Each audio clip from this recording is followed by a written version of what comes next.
Joana Moreno, nuestra invitada a este episodio de Entre Valientes, hoy poniéndonos en los zapatos de miles de mujeres en Colombia, hoy contando una historia desde lo más profundo del corazón, pero también una historia de tenacidad, de berraquera, de lucha, una historia que debería caracterizarnos a muchas mujeres en nuestro país y que estoy segura que hoy nos va a inspirar. Hoy, más que a la presentadora, más que a la mamá amorosa, conocemos a esa mujer que quiere luchar por muchas mujeres y hombres en nuestro país. No más voces silenciosas. Joana Moreno, bienvenida a Entre Valientes. Hola Adri, ¿cómo estás? Es muy paradójico que todavía no me siento una mujer valiente. Y qué lindo que tengas este espacio en donde este tipo de relatos no sacados de una telenovela, sino de la realidad y de la cotidianidad, de esa cotidianidad triste que enfrentamos, porque salir en televisión no me puso a mí en una burbuja, sino todo lo contrario. Lo que pareciera un privilegio de tener ese rol profesional y salir en televisión, me ha hecho una voz silenciosa, paradójicamente. Hoy vamos a activar nuestra voz precisamente y sé que vamos a cumplir con ese propósito, Joa, porque cuando leas los comentarios que nos van a dejar muchas mujeres y tal vez muchos hombres en este capítulo de Entre Valientes, vas a comprender que tu voz es maravillosa y es utilizada para cosas preciosas. Háblanos de ti, háblanos de Joana, desde esa ilusión de poder defender a más mujeres y desde qué te inspiró a hacerlo.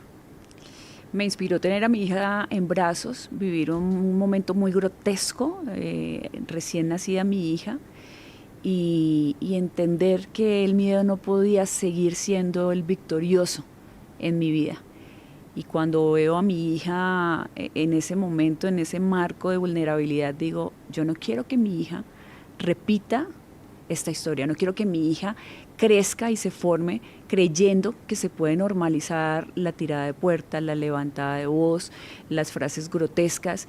Quiero un ejemplo distinto para mi hija y realmente haber tenido a mi hija en brazos fue lo que me hizo decir, pues sí voy a ser capaz y sí soy capaz, no por mí, ¿no? Uno quisiera dejar ese legado para las mujeres y es decir, oiga, yo descubrí que yo por mí yo podía tener voz y ser valiente y volverme una mujer corajuda y resultó que no, resultó que necesité convertirme en mamá, resultó que necesité tener a mi hija en brazos para decir, yo de aquí voy a salir por mi hija, no por mí. Joa, sin embargo, tú tuviste esa valentía de decir lo voy a hacer por mis hijos, pero también sabes que hay muchas mujeres que por sus hijos permiten muchas cosas de violencia. Sí, pero sabes que en todo este camino he descubierto también y más bien he identificado que no siempre el argumento son solamente los hijos, sino que a pesar de las circunstancias de victimización en las que estamos inmersas, es el amor increíble que aprendemos, que nos han enseñado generacionalmente a amar a pesar de nosotras mismas y amar ese amor dañino que nos han enseñado y nos han transmitido generacionalmente ese concepto de ser la columna vertebral a pesar de nosotras mismas, ¿cierto? Entonces, no siempre es solamente por los hijos. Siento que ese es el argumento más fácil y más aceptado socialmente al que uno se aferra, pero es increíble que el verdadero argumento es el amor. Esa forma de amor que tenemos que desaprender y que tenemos que empezar a decirle que eso no es amar. Cuando tú le dices no más a la violencia, tú nos dices, lo hice cuando ya tenía a mi hija en mis brazos. ¿Cuál fue ese momento que te hizo tomar la decisión de ya no aguanto más? Sí, cuando escucho una frase muy grotesca que me hace quedar como en shock, porque el ser humano joven que conocí, del que me enamoré, no era en ese momento ya el adulto en el que se convirtió esta persona. Entonces, evidentemente digo, ¿qué está pasando aquí? De verdad, hasta donde yo pienso sopesar, porque nos conocimos muy jóvenes, muy jóvenes, terminando la universidad, duramos 11 años, un poco más de 11 años juntos, y en esa etapa de evolución y de crecimiento hubo todo lo contrario.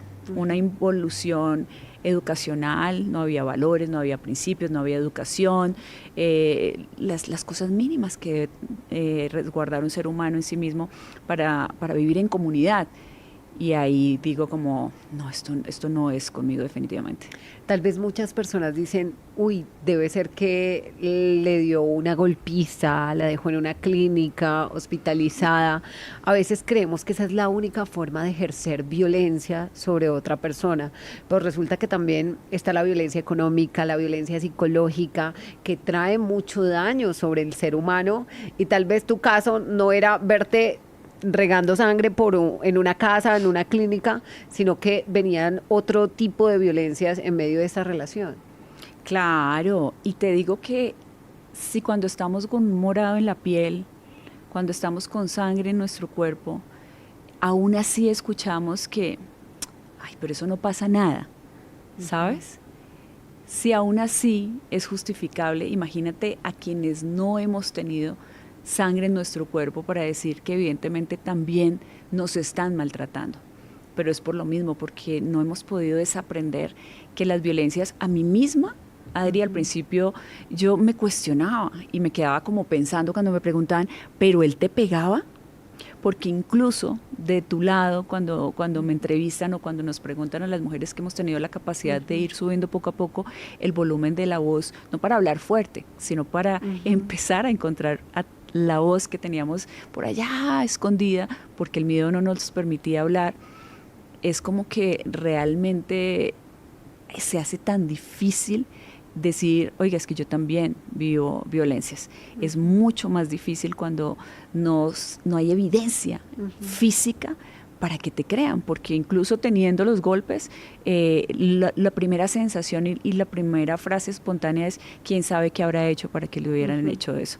O sea que además la sociedad solapa y justifica que si nos golpean es porque hicimos algo, y no porque el que lo hace tiene un problema grave realmente. Tal vez muchas personas están diciendo, no, tan fácil tomar la decisión y el respaldo cuando se tiene un micrófono, cuando se tiene una cámara, pero sé yo a que no fue tu primera opción acudir a un micrófono, acudir a una cámara para contar lo que estaba pasando, sino que empezaste un proceso como el que empiezan cientos, miles de mujeres cuando toman la decisión de terminar una relación por temas de violencia. ¿Qué sucedió? ¿Qué pasa después de que tú tomas la decisión y dices, esto no es lo que yo quiero vivir, me voy a separar, voy a iniciar una vida con mi hija, una vida de madre soltera como muchas en Colombia? Sí. ¿Qué proceso se viene para ti? Ahí sí que el más retador, Adri, porque pareciera que lo difícil era vivir inmersa en un marco de violencia intrafamiliar o de distintos formatos de violencia, ¿no? La económica, la que tú mencionabas ahorita, que también es muy grave, la psicológica, que es así, que es aún mucho más iluso pensar que es fácil de demostrar que se pasa por esas violencias psicológicas, y viene una etapa de violencia mucho más grave y más grotesca, que es la violencia institucional. Cuando tú tienes que ir a intentar demostrar que lo que tú dices es verdad, cuando la violencia institucional por parte de los funcionarios públicos, no de todos, Adri, no de todos, pero sí existe esa revictimización. El victimario existe porque muchos funcionarios públicos y muchos abogados ajenos a la ética profesional acompañan y empoderan y engrandecen y robustecen también estas teorías alrededor de los victimarios. Entonces, entro a sumergirme en un espacio en el que en televisión te dicen denuncie. Las pautas publicitarias es denuncie. Usted quiere estudiar y su marido le dice que no es violencia psicológica. Pero cuando vas a medicina legal, cuando vas a la comisaría de familia, cuando vas al juzgado de familia, te encuentras con que eso no es así. Te encuentras con el juez que está de acuerdo con que si el papito dice que no tiene, pues no tiene. Y no pasa entonces por si tú tienes los argumentos jurídicos para demostrar que hay una inasistencia alimentaria o para demostrar que hay maltrato. Entonces te enfrentas no solamente al victimario con el que convivías, sino que te enfrentas ahora a otro a otro victimario mucho más grande.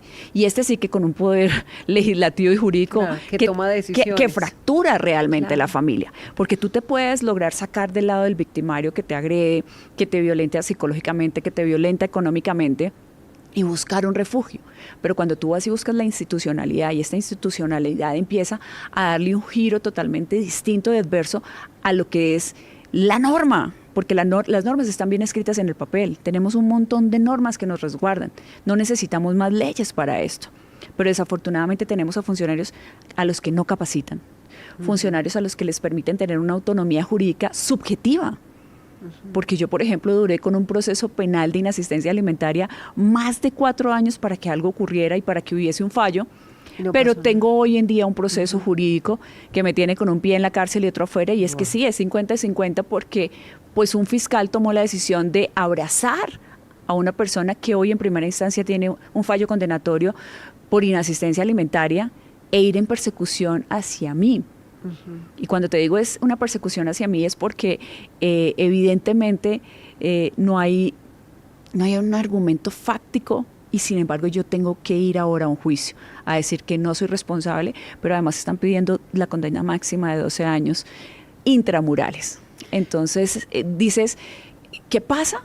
Pues ¿qué pasa? Que entonces la realidad institucional no es esa realidad idílica que sale en los comerciales, no es esa realidad idílica que te dice marca la línea púrpura, porque la línea púrpura, por ejemplo, se comunicó conmigo, yo me comuniqué y se me comunicaron al año de que yo había buscado ayuda en la línea púrpura. Entonces ha pasado un año y siguen creyendo que tienen que inventar y crear más líneas y más accesos de comunicación. ¿Para qué?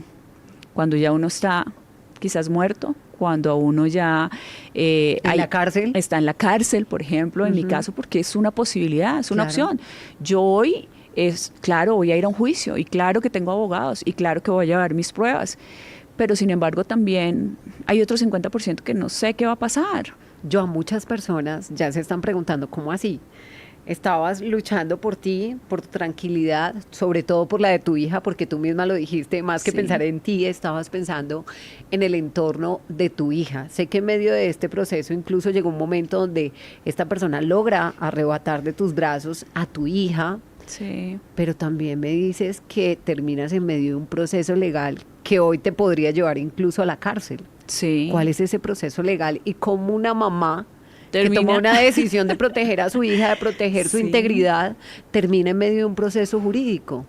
No solamente de uno, mira, protocolariamente cuando tú haces una manifestación en una comisaría de familia de que estás pasando por algún tipo de violencia, las comisarías de familia tienen un ABC que deben cumplir, y parte de ese ABC es que si tú manifiestas una acción de violencia, ellos comunican a la fiscalía y la fiscalía autónomamente empieza una investigación. En mi caso yo hice unas manifestaciones de algunas situaciones, yo no sabía y empezó un proceso de violencia intrafamiliar, y te voy a decir que es paradójico porque uno no necesita ser abogado para entenderlo, que si se supone que yo soy la víctima, porque yo sí no tengo problema con llamarme víctima, pues claro que lo soy, o sea que sí, esa es la realidad.